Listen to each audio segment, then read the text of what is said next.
Aloha! Kumusta kayo mga kablads?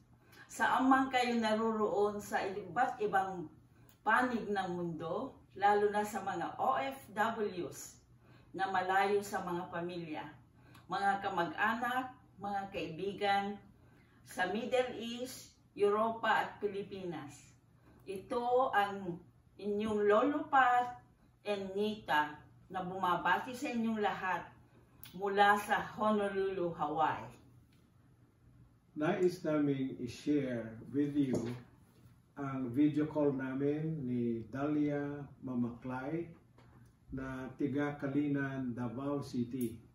Kasama niya ang kanyang tatay na si Cipriano Mamaklay na dating tubo ng Santiago, Ilocos Sur. Nagsimula ito nung si Dalia ay nag-post sa Facebook na nag-request ng prayer para sa kanyang mama na na-hospital sa Davao dahil sa anemia. Maraming kamamaklay ang nag-respond at nagbigay ng best wishes nila kay Dalia. At nung makita ko itong post niya, ako rin ay sumali na nag-comment sa kanya at diyan nagsimula ang aming personal exchanges ng messages. Ang aming video call na namagitan sa amin ni Dalia a few days ago ay itong ipaparinig namin sa inyo ngayon.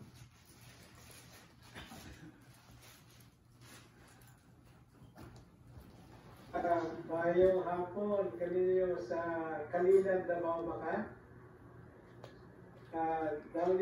Dalia Bilyado Mamaklay, yun ba ang inungan? Dalia, gano'n ba nakatawag ka karon?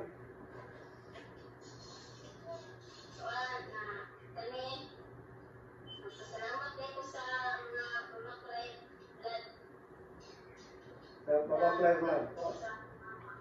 Oo, pagtanaw ko din nagtanaw ako din nakita ko si Aniceto Mamaklay. Lord, I pray for the speedy recovery of our relatives, mother.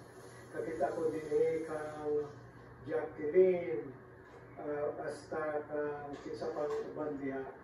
Nakita ko sa si Corazon Mamaklay Alcantara. Praying for speed recovery of your mother in Jesus' name. Kining si Mila Mamaklay Santa Ana sa Manila ni pariyete ko ni. So talagang daghan ang nag-wish kanimo. Kumusta na ang imong mama? Di ay. Naka-recover na. Kung sa may naging sakit niya? Di ay. Okay, so kinsay nagpuyo sa inyong balay, Dalia? Ako baka, Di ay. Oo, so kamo ang nagtinabangay sa pagbayad sa ospital.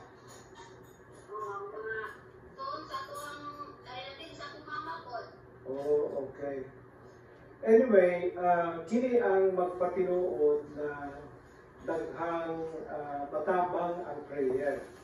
So, ang matabang namo sa Mamaklay Bloodline ay nag-pray kami kanimo at nalipay mi na maayo na ang imong mama. By the way, mamumusta ako, kinsa man ang imong lolo. Doon na ba'y kwan? Nag-imong ka sa una, doon na ba'y Mamaklay dito sa Davao na may koneksyon sa Ilocos? Doon na ba'y? Di ay, unsay nga ng imong papa? Cipriano Mamaklay. Asa man sa dapit sa Ilocos ko, no?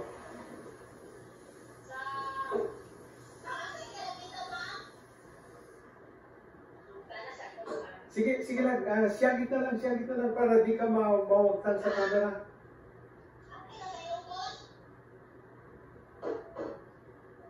Ilocosur daw siya. Santiago, tingali.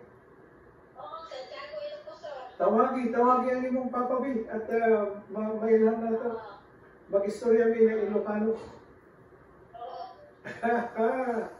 Maayo. Sige lang, bisag ko sa itsura. Yeah. Po, nagsayado na agsalita at Ilocano, Kablas, Cipriano. So, ito'y baganda nga Ilocosur kinagkabwa. Impatang ko nga siguro. Ilocosur, Punada, San Roque de Santiago. Alawan ke nasaya at dito yung Facebook, ito yung Mamaklay Bloodline. Nakita mi kay Kwan, nangayo ng prayer si Kwan, si Dalian sa Facebook. Ket amumon, adumot nga kablat tayo nga nakita. Ket Kwan tinarami doon na Kwan, na adumot si Mulungan, kasyan. Alawan, i-dawdawat mi ti patinayo ng panaglayin mi panaglayin mi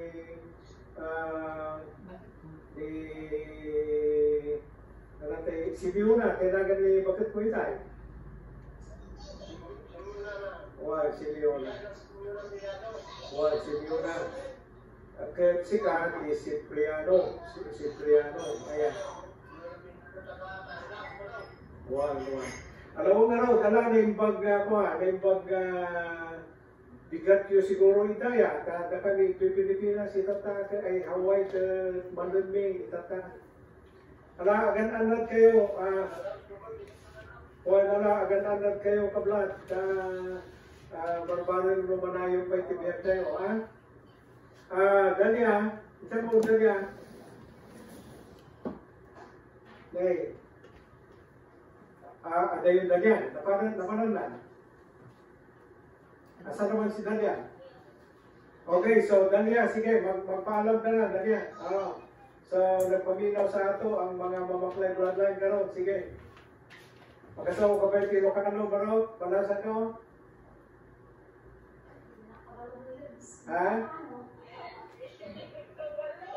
Wala kayo kapano.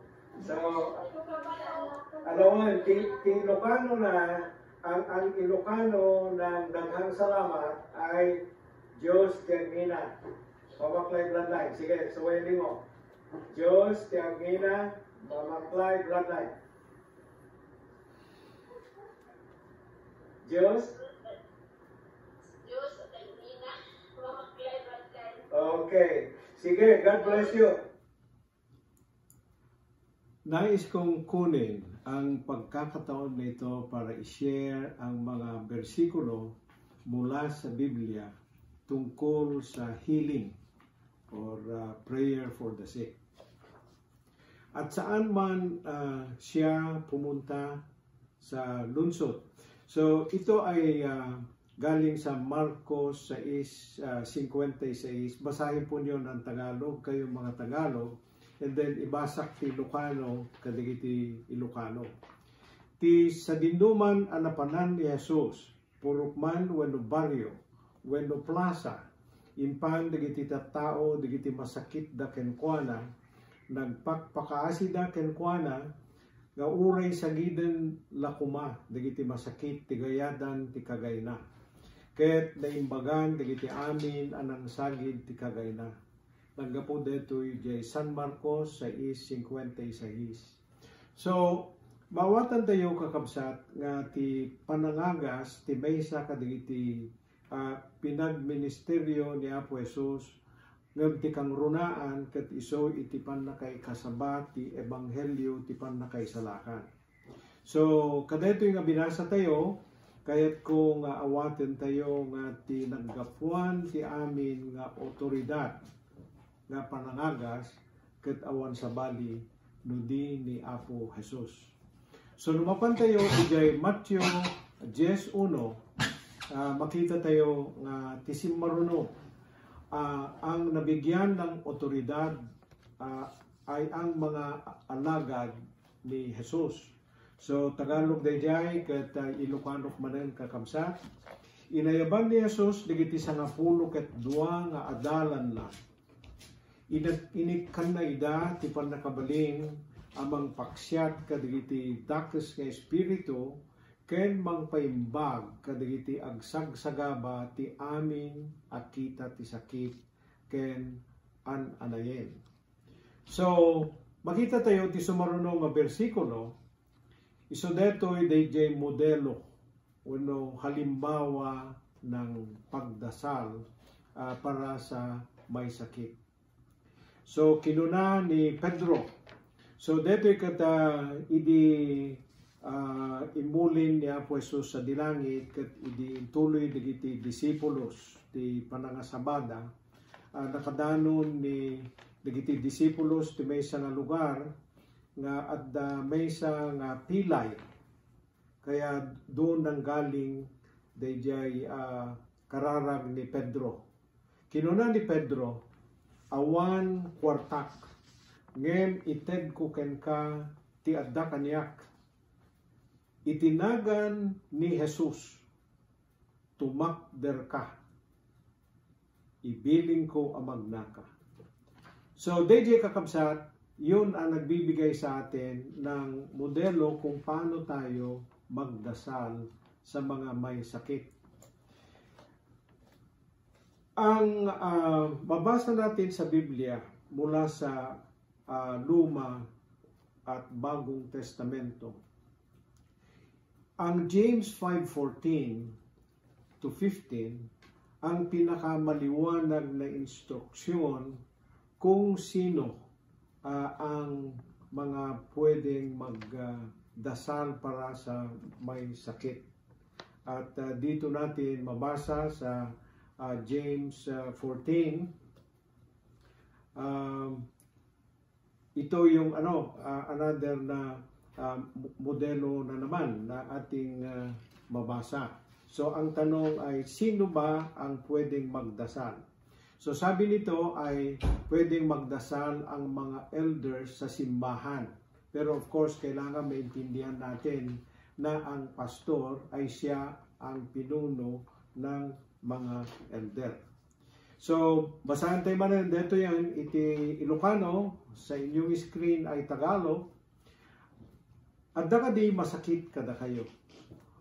Payaban na kuman digiti panglakayen ti simmaan wenno iglesia tapno ikararagan ken sapsapuan da tilana tinagan ti Apo.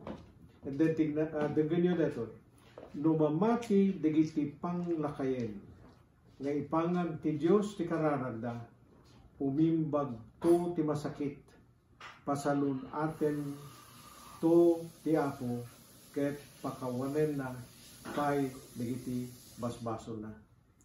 So makita tayo ti progress dito panangikararag ti masakit ng rugi ken ni Apo Jesus ti panangagas na pasublat detang authority kadigiti digiti muna nga 12 nga apostoles.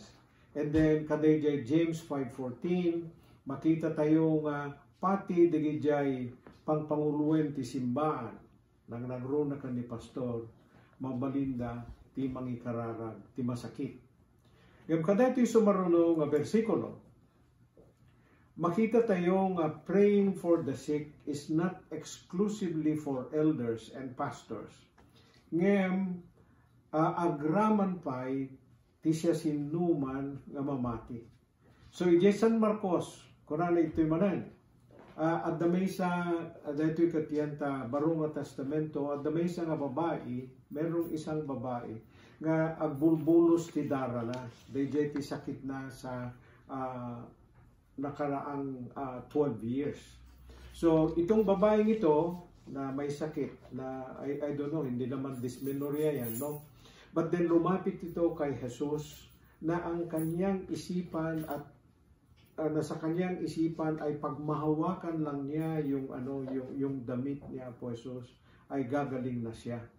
So idi madlaw ni Apo Jesus daytoy ti kunana nga insao. Anak ko kunana. Anak ko kinuna ni Jesus ti babae. Pinaimbag na ka ti pammatim. Ingkan asitatal na ket santun nga agsubli ti sakit mo. So kaya tagasawan tay tao nga masakit nga mamati ka ni Apo Jesus, mabalin na ti agkararag ti ilalaing ket kas detoy example iti Biblia, babay ni ti pamati mapalaing na. And then detoy manen ti sumaruno nga example may panggaplo sinno ti mabalin nga agkararag. Iso dito yan, di kita'y makungkuna nga intercessors, wano taga-pamagitan. Kuna na ito eh. So, ti background na dito, nga po ti Matthew 8:13, at damay sa nga centurion. Dito nga centurion kat saan nga Kristiyano, saan na may isa kadigijay masasao nga disipulos ni Apo Jesus. Ngayon, dito nga centurion, ni masidag ka ni Apo Jesus, ket tipanggep na nga imasideg ket kayat na nga paagasan dayjay katulong na ngamjay katulong na at dayjay balay. So idi masideg ka ni Apo Jesus imbaga na dayjay kalikagom na ket idi gamden ni Apo Jesus nga intangarod tayintay kararagan daytoy pay kararagam tikunana dayjay nga centurion napatig-unay detoy kunana. Ti kunana detoy ti Ilocano saanen nga masapol nga umay kapay Apo gaputadyak may kari nga umawat ken ka ti balay ko agsao kalaeng ket umimbag ti adipen ko. So detoy tinaggapuan dejay kararag nga Lord, I am not worthy that you should come under my roof. Detoy ket kararag ti maysa nga centurion detoy nga mangpaagas kadayjay katulong na. Ket ti nakaskas daw detoy a pamati kinuna ni Apo Jesus ken kuana. Ala agawid kan kunana. Ket detoy nga pamating, go, let it be done for you as you have believed. And the servant was healed at that very moment. Matthew 8:10 dayjay kumakakabsa. So kadigito yung bersikulo nga napamiimbasa kada kayo.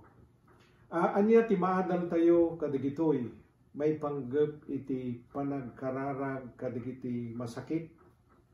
So digitoy kakabsat ti makitak nga kayat kong maawatan tayo kuma.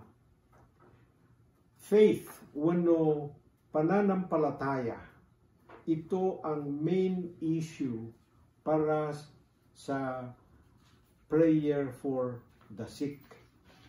So, makita natin kung gaano kaimportante ang pananampalataya.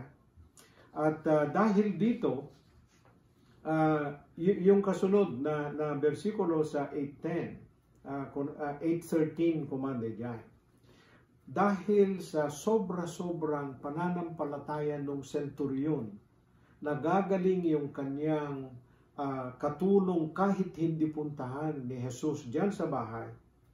Dahil sasabi niya, sabihin mo lang, Panginoon, at siya ay gagaling. So, diyan po sa Matthew 8:10, sabi nito sa Biblia. Basahin niyo ta Tagalog and then I'll read in Ilocano.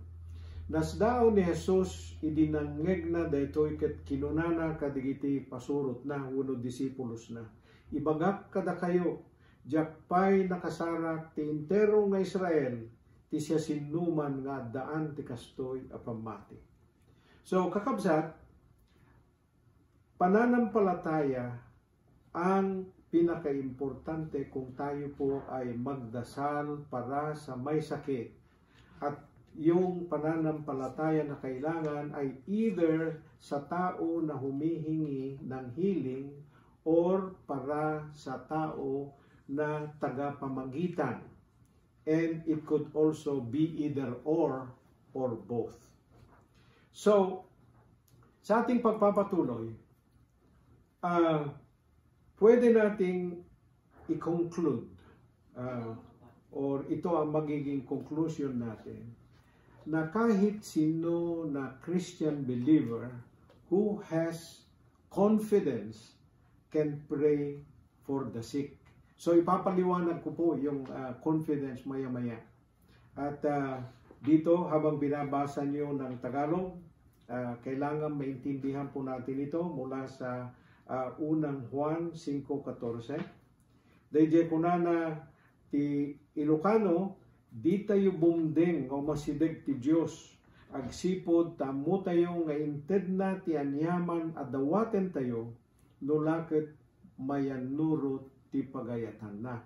So mga kaibigan na nagbabasa dyan sa screen, nais kong maintindihan nyo yung na-underlinean kung ito'y naaayon sa kanyang kalooban. And then, nais ko lang po na iparemind din yung kasunod na bullet na ang pagdadasal sa healing or anumang dasal sa ngalan ni Apo Jesus, sana po ay huwag po nating kunin na parang blank check niyan. Huwag po nating gamitin na lisensya na ang mga promises na ibibigay ni God lahat ang ating i-pray. So, kung basahin nyo yung mga Mark 11:24, Matthew 21:22, John 14:13, John 15:6 and 7, lahat po niyan, pag kinuha mo na literal yung mga bersikulo niyan, ay nagsasabi na whatever you ask in my name, it shall be done. Kaya ang aking sinasabi po ay dapat po na ang ating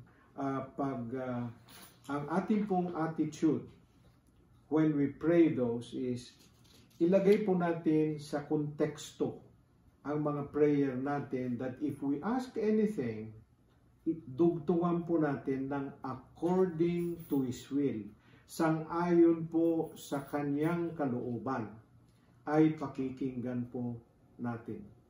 Pakikinggan po niya tayo. So, ikantay ti allowance apo nga no agi submit tayo ti petisyon tayo kanapo Diyos. Masapol nga isurrender tayo nga ited keng kuana ti judgment nga mangipaay no anya iti kasayaatan nga sungbat na kadayjay kararag tayo. Naglagipan tayo nga idi nagkararag ni Apo Jesus ijay Getsemani. Inkararag na daytoy, not my will. Saan nga jay pagayatak no di ket di jay pagayatak.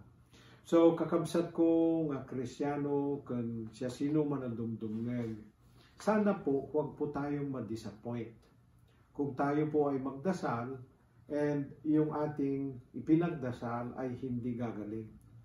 Ang dapat po natin gawin ay ipagpatuloy po natin yung ating pagdadasal para ito po ang mag-build sa inyong faith and confidence sa process na yan.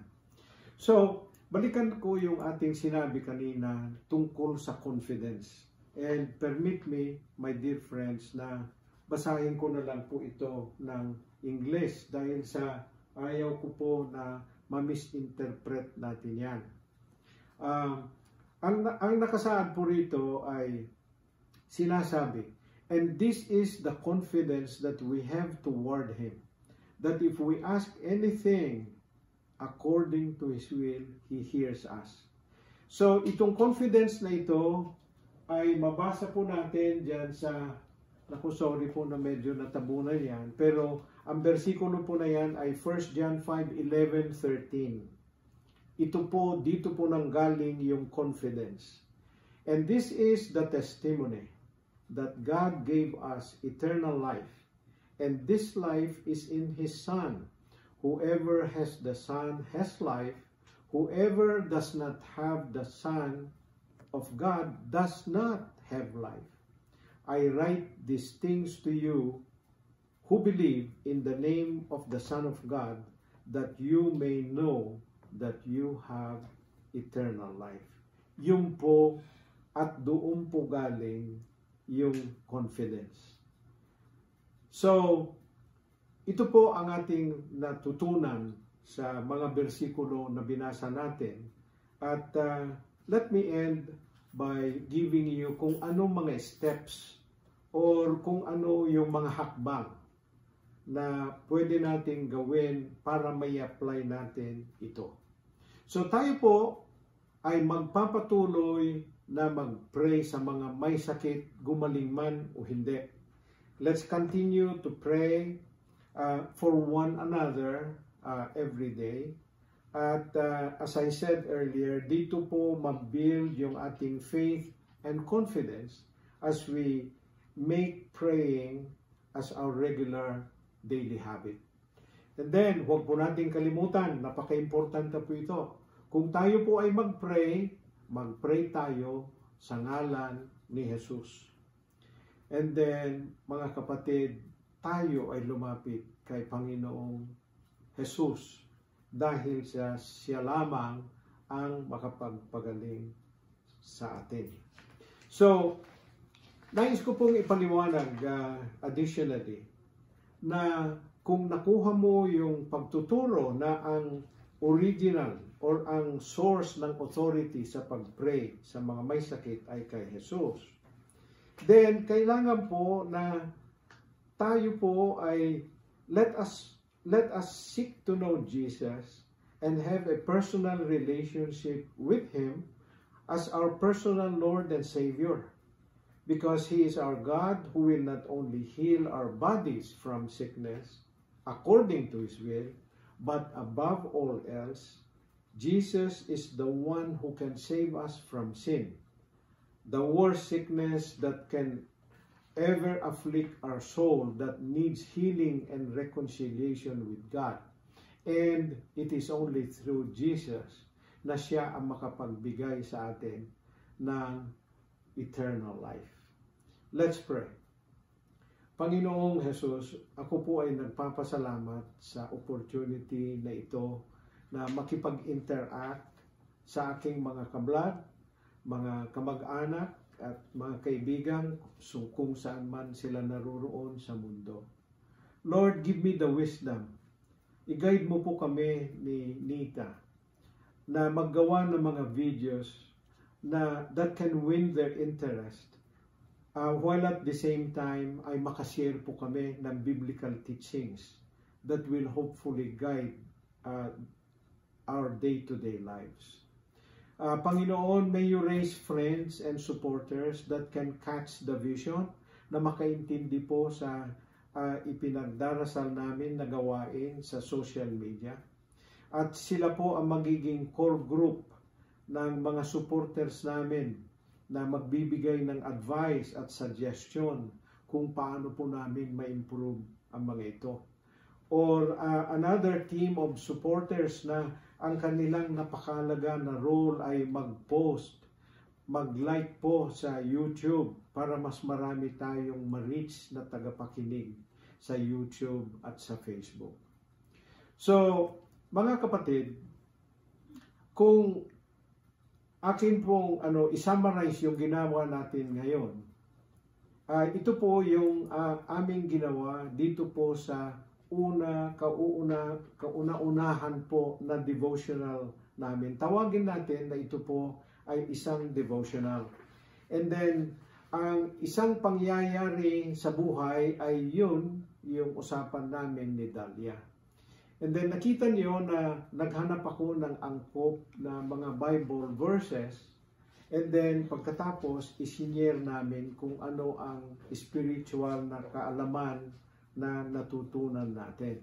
And then ang pinakahuli na ginawa natin ay yung pag-apply sa pang-araw-araw na buhay natin sa natutuhan natin. So, mga kablad, mga kamag-anak at mga kaibigan na tagapakinig namin, sana po itangkilikin natin ito as I will record more of this type at least once a week po. Marami po akong plano na gagawin na video kaparis nito at antabayanan po nyo, mayroon po akong ipapalabas na Mamaklay's Got Talent. So ito po ay isang interesting na magiging bahagi ng programa natin at may prize po ito. And then, abangan yan sa mga susunod na posts, mawiwili po kayo dyan. Pero, ang pinakamalaki sa lahat, at ito po ay pinag-pray namin ng asawa ko, ipag-pray din natin kayong mga tiga-pakinig, ay yung bahagi na kami ay mamamahagi ng maliit na financial help sa mga kablads habang dumadami ang mag-like and subscribe sa aking mga YouTube posts na i-post din and share sa Facebook. So hanggang sa muli, magandang oras po mula sa Honolulu, Hawaii. Bye-bye. May God bless you.